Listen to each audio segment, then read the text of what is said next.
My name is Catherine Reese. I'm CEO of First State Bank in the Southeast. My family has a long history in banking. My grandfather started the bank in 1899 here in Pineville, Kentucky.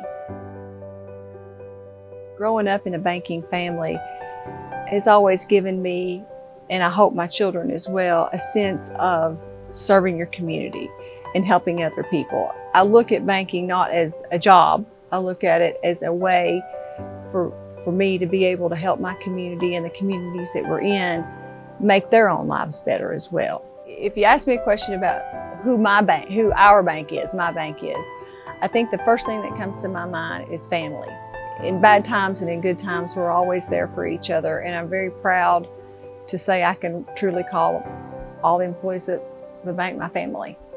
The Pineville Community Hospital and First State Bank have had a relationship for as long as I can remember. I was born in the hospital here at Pineville. When the hospital filed for bankruptcy, I felt that it was my personal duty to try to do everything that I could do to save the hospital and the people's jobs in this community. The hospital, being the largest employer, even during its worst times, was critical to keeping the community alive. And to have lost the hospital would have essentially meant to lose the community. August the 12th will forever be ingrained into my memory. That is the day that our bank decided to purchase the hospital out of bankruptcy. My children and I were out. It was a gloomy day. It had stopped raining, and I was driving back towards the hospital. And I looked up and I'm thinking, oh, what am I gonna do? You know, I can run a bank, but I can't run a hospital. There's 50 people at this time that are relying on this place for a job, and I can't let them down. I can't. As I look up to turn, this rainbow comes across the sky. I knew that was God's affirmation to me that I did the right thing. There's always going to be business decisions to be made, but sometimes the most important decisions are the ones that you make from your heart. And the hospital decision that my bank and I chose was truly from the heart.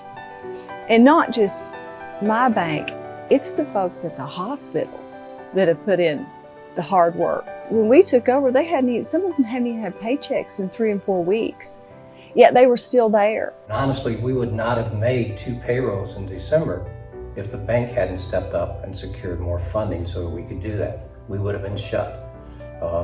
Since then, we've not missed a single payroll.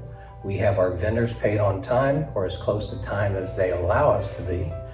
We have established relationships with other vendors that have cut our costs and continue to do that today, as well as bringing back an efficiency level of services. There were a number of people and organizations that came together to make sure this project was a success.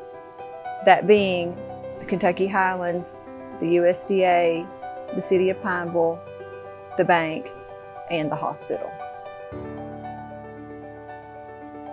Little did we know when we started on this journey where we're going to end up in the middle of a pandemic.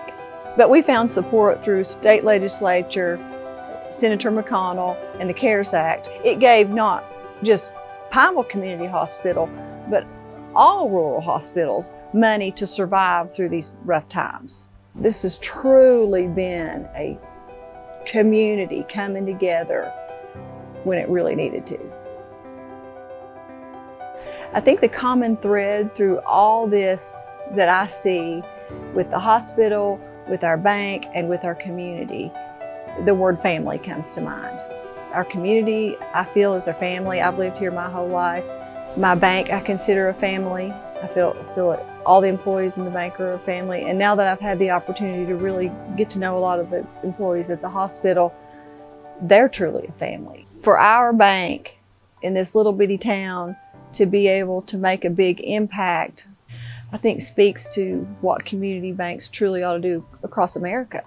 Is that this is our opportunity to shine when things like this happen. And I'm just thankful that our bank could do that.